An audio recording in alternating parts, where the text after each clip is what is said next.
when you had that third failure in a row,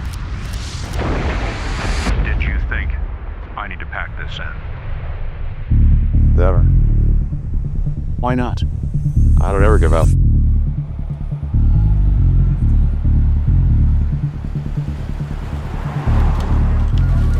The year is 2008 and the world is on the brink of a collapse. What the heck is going on down here? I don't know.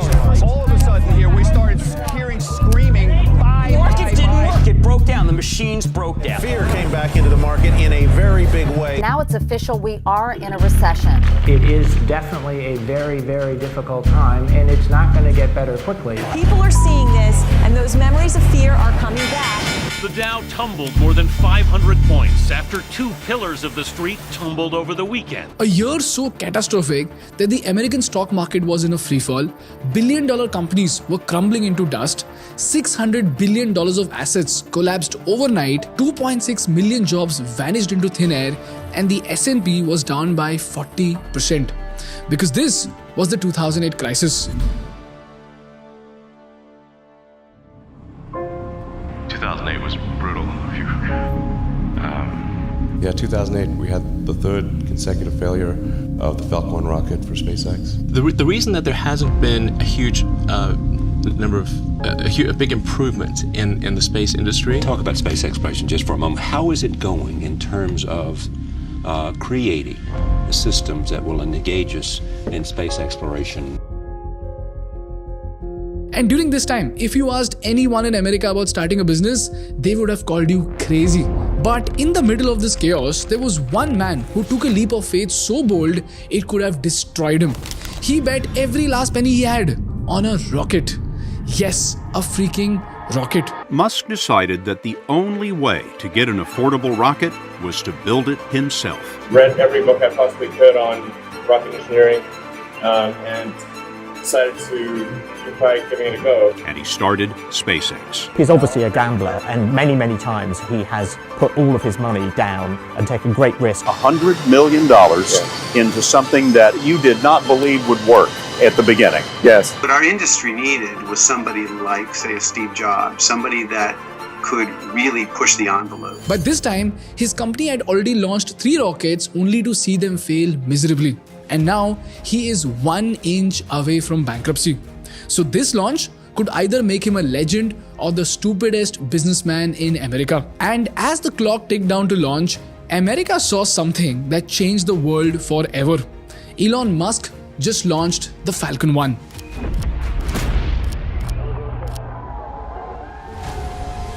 On a remote island in the Pacific Ocean, Falcon 1 did it. We have liftoff. And this time around, everything worked. SpaceX became the first to privately develop and successfully launch a liquid-fueled rocket to orbit. This is when SpaceX evolved from an engineering dream into a business.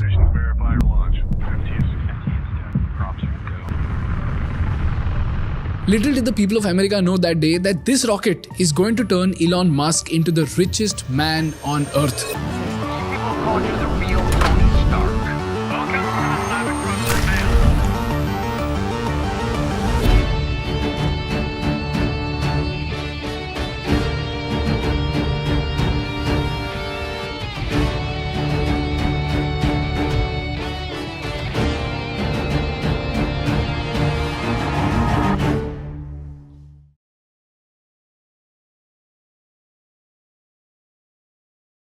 But before we move on, I want to quickly introduce you to our partners of today's episode, which is Scalar School of Business. And they are bringing in something absolutely revolutionary.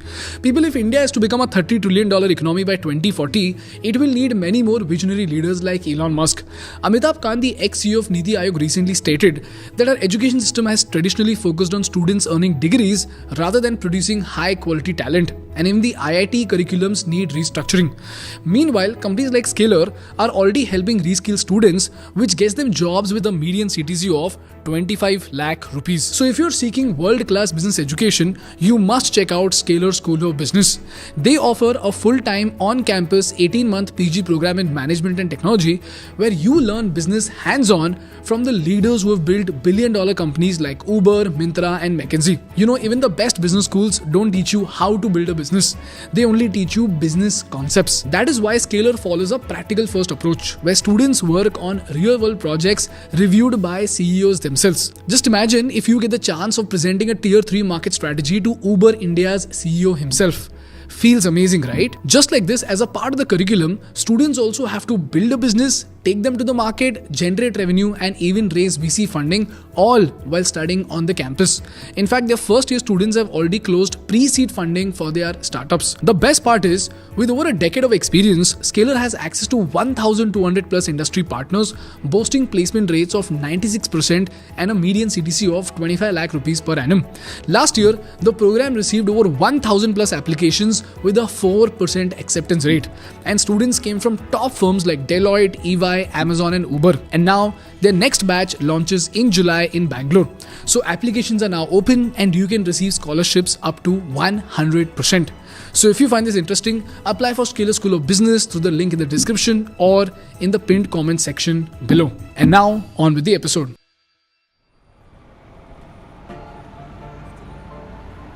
The story of Elon Musk's wealth started in the late 1990s, and this era from the 1990 to 2000 was an iconic era in American history because this was the dot-com boom. In the late 90s, the dot-com bubble started to grow as the internet became a part of people's daily lives. No technology in history has ever spread so far, so fast to so many people. It's very easy to predict that there are going to be lots of successful companies born of the internet.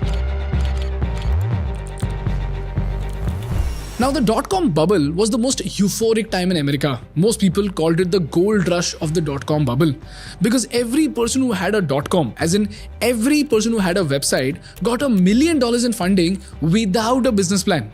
Yes, you could do anything with this website. You could sell books, you could sell pet products, you could send wedding invites, or simply play the goddamn radio on a freaking website. It's become a place where people are publishing information. Right. So everybody can have their own homepage, companies are there, the latest information. It's wild. The internet is changing everything it touches. You're linked to literature, the arts, the world at your fingertips.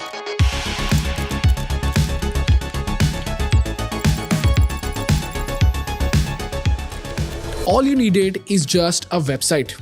If you had a website, you could make $1 million with or without an idea, with or without a business plan. This was the gold rush of the dot-com bubble. When Elon saw the tech gold rush, he dropped out of Stanford and started an online city guide and sold it to Compaq for $307 million. Out of this deal, he got $22 million. Then Elon built an online payment platform called X.com, which then got sold to eBay for $1.5 billion. And Elon Musk made $180 million out of PayPal. So in just 3 years, Elon had another $180 million in his bank account after taxes. This is crazy, right? But you know what's even more crazier? He spent his entire $180 million of fortune in 3 absolutely bizarre ideas. He put $100 million in a space startup called SpaceX. He put $70 million into a car company called Tesla. And he put $10 million into a solar startup called Solar City. Now, do you realize how big a deal this was? Elon Musk was entering not 1, not 2, but 3 of the most ruthless industries on the planet, all at the same time. Each of these industries had titans that could eat 3 Elon Musks for breakfast. In space, while Elon Musk had no background and no degree in aerospace, he faced the unshakable giants named Boeing and Lockheed Martin. While SpaceX was a baby startup scrapping for funding, Lockheed Martin was pulling in $42.7 billion in sales. And Boeing's revenue stood at $60.9 billion. And then came cars. While Elon had absolutely no background on car manufacturing, the industry had titans like Ford, which stood at a market cap of $26 billion, and Toyota had already crossed $100 billion in market cap. These companies had been dominating the auto industry for over a century. But you know what Elon did? He came out of nowhere and told the entire world that he will build a car that's better than Ford, better than General Motors, and better than the legendary Toyota Motors.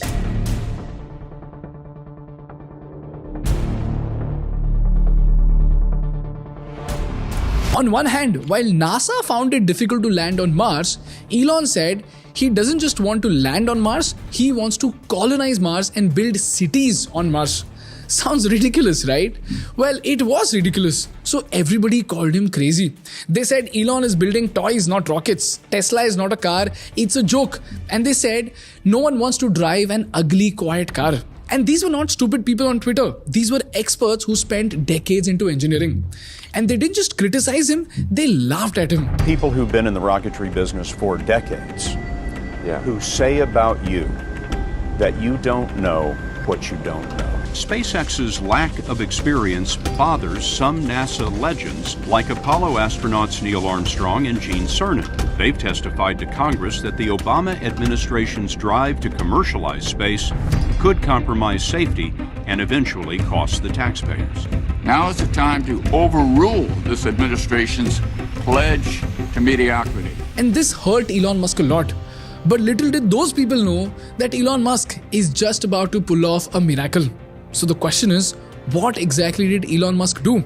With very little money, with no experience, and with all the titans against him, how did Elon Musk launch his rocket, and how did he turn SpaceX into the most valuable private company in the world?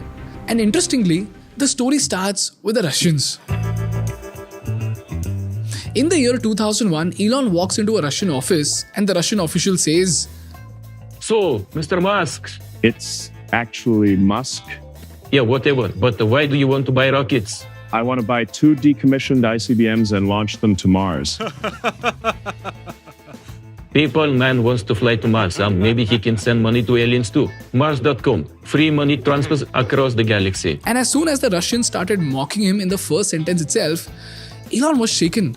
He flew hours just to be mocked by a bunch of Russians who did not know a thing about engineering.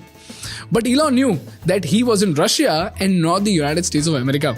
So he humbly says, I understand why it seems funny, but reusable rockets will lower the cost of space travel significantly and make missions to Mars feasible. Reusable? You want to fly a rocket, land it and fly it again? That's like you saying you drink water, you spit it back in a bottle and you drink it again. That's ridiculous. I'm serious, and I'm willing to pay $8 million per rocket. $8 million? Haha. $8 million, huh? For $8 million, I'll give you a brochure of rockets, maybe a small bottle of vodka for free with that. Now Elon is shaken, so he makes a better offer. What if I buy 3 rockets?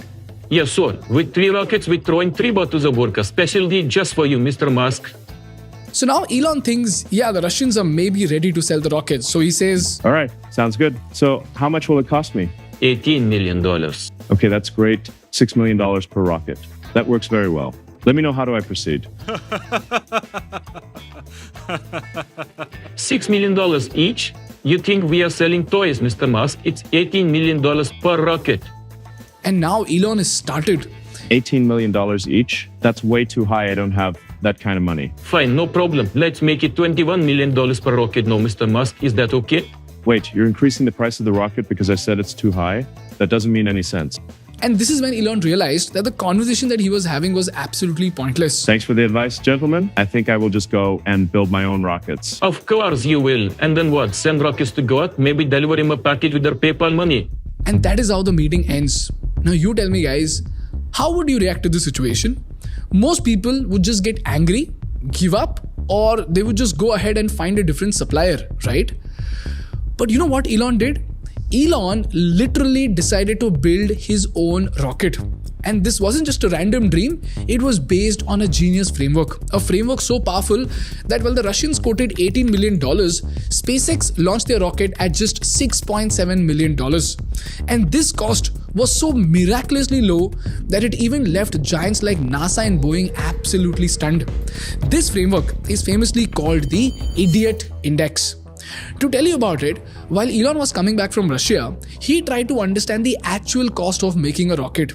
And Elon found that the rockets were primarily made out of aluminum alloys, titanium, copper and carbon fiber. So he calculated that by sourcing these materials directly, the raw materials for a rocket cost less than 2% of the final price tag. For example, a rocket that costs $60 million to buy only requires about $2 to $3 million worth of raw materials. So he went to his team and he asked them, why are we paying $60 million for something that costs only $2 million to build? So Elon spoke to his team and made a chart. On one side was the raw material cost and on the other side was the purchase cost. And he said that the ratio of the purchase cost to the raw material cost has to be the lowest.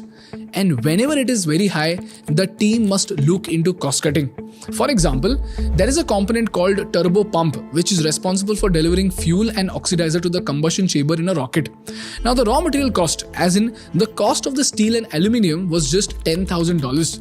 But the purchase cost from a supplier was $200,000. So do you realize that's a 20x markup? So whenever this index was as high as 20x, Elon's approach would be to question this ratio, and he would ask, why are we paying $200,000 for something whose material costs only $10,000? This is how he asked his team to question every component of a rocket. And when his team looked deeper, they realized that the domain of aerospace engineering was so messed up and so inefficient that the suppliers were overcharging Lockheed and Boeing by 100 times for something that could be made out of a college warehouse. Sounds unbelievable, right? Look at this. NASA's policies were so dumb that they used to buy a single latch for $1,500 or 1.3 lakh rupees. So Elon was like, why the hell are we paying $1,500 for a latch? And the engineer responded by saying, because Mr. Musk, these latches are aerospace grade latches. So Elon was like, what does it do special? And as it turns out, those latches did nothing but close the goddamn door. So you know what Elon did? He literally went to a hardware store, got hold of a $30 bathroom latch and banged it on the table to say, this will close the door in the moon, Mars and my goddamn bathroom. And that is how, by getting a bathroom latch, Elon saved $1,470 per latch and brought down the cost of a component by 49 times. So assuming 200 latches per rocket, you can imagine how much Elon saved simply by getting hold of a $30 component. Similarly, Elon drastically cut costs for his 5,000-ton SpaceX Starship by simply switching from aerospace grade carbon fiber to a stainless steel material. And this made such a huge difference to their cost that while the aerospace grade carbon fiber cost $200 per kilogram, the stainless steel cost him just $3 to $4 per kilogram. So again, it saved SpaceX millions of dollars in material costs. On top of this, by investing heavily into cutting-edge engineering, Elon did the impossible. Elon Musk built reusable rockets that could launch themselves and land back on Earth in the most mesmerizing way possible.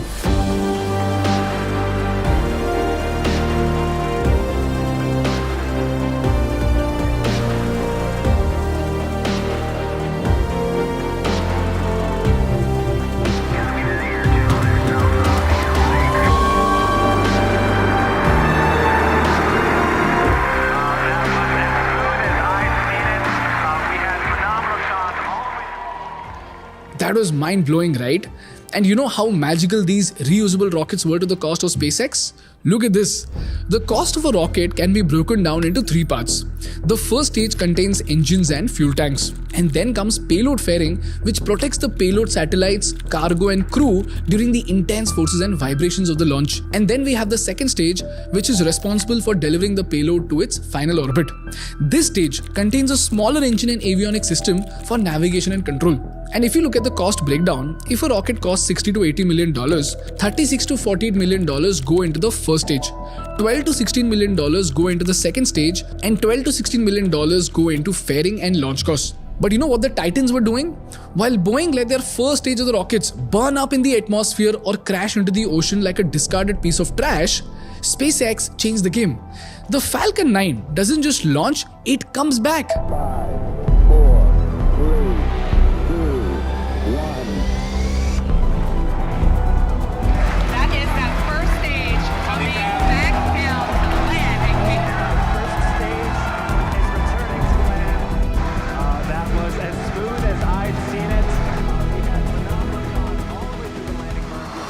And after delivering the second stage in a breathtaking feat of engineering, the first stage of the rocket lands vertically on its station. And after landing, this rocket is ready to fly again. While Boeing's payload fairing is discarded into the ocean, SpaceX fairings deploy parachutes to slow their descent back to the Earth in the oceans. And then the SpaceX team literally sails on a ship to bring these fairings back to the station. So if you see, it's only the second stage that SpaceX does not reuse because it's obviously stationed in the orbit. This is how, through recovery, in-house production and reusability, SpaceX brought down the cost of the rockets to such an extent that while the Russians quoted $21 million for a single rocket, SpaceX launched their first rocket for just $6.7 million. And if you think it was easy, it wasn't. SpaceX burned millions of dollars, their rockets exploded, and SpaceX teetered on the brink of bankruptcy. In fact, at that time, Elon Musk himself admitted that if the next launch doesn't work, SpaceX will go bankrupt. 2008 was brutal. 2008 we had the third consecutive failure of the Falcon 1 rocket for SpaceX. Tesla almost went bankrupt. We closed our financing round 6 p.m. Christmas Eve. 2008. It was the last hour of the last day that it was possible. We would have gone bankrupt 2 days after Christmas otherwise. But then, ladies and gentlemen, on 28th of September 2008, as the entire world grappled with an economic nightmare, SpaceX pulled off the impossible. The Falcon 1, the first rocket, was launched and it reached the orbit.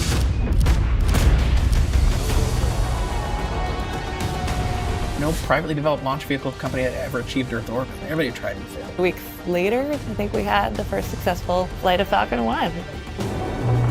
We buckled the stage on the way to Kwajalein, and we still managed to get that rocket to orbit. SpaceX has designed and developed this vehicle from the ground up, from a blank sheet of paper. Only about 550 people on the team, and we've just managed to do what very few companies around the world have ever done.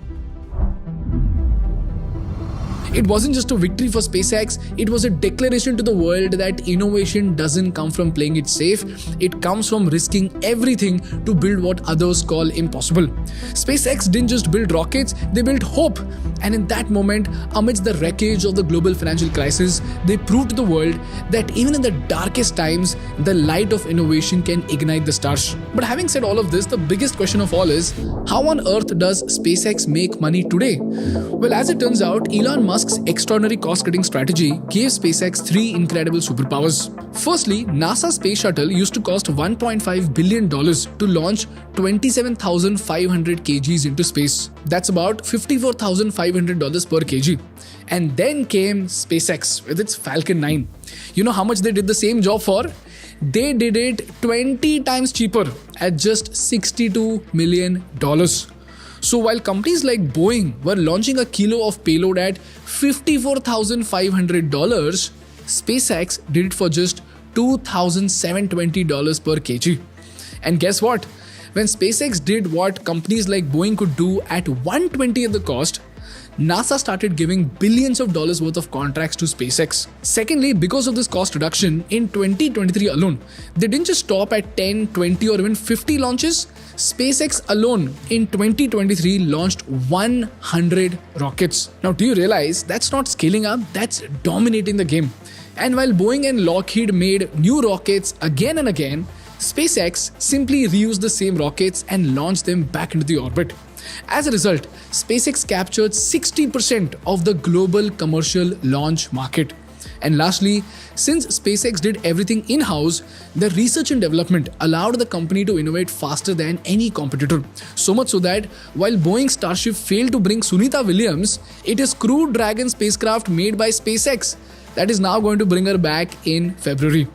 This is how SpaceX went from being a baby startup to now becoming a market leader in the aerospace industry. So while the Russians underestimated Elon due to the blindness of their own ego, Elon worked hard with humility and turned every failure into a stepping stone to success. While NASA's experts called him crazy, Elon turned his craziness into groundbreaking innovation. And while Boeing and Lockheed Martin crumbled under their own weight, Elon and SpaceX took one small step at a time until those steps became giant leaps that changed the course of humanity forever. And as for the Russians, they still haven't sent a bottle of vodka to Elon.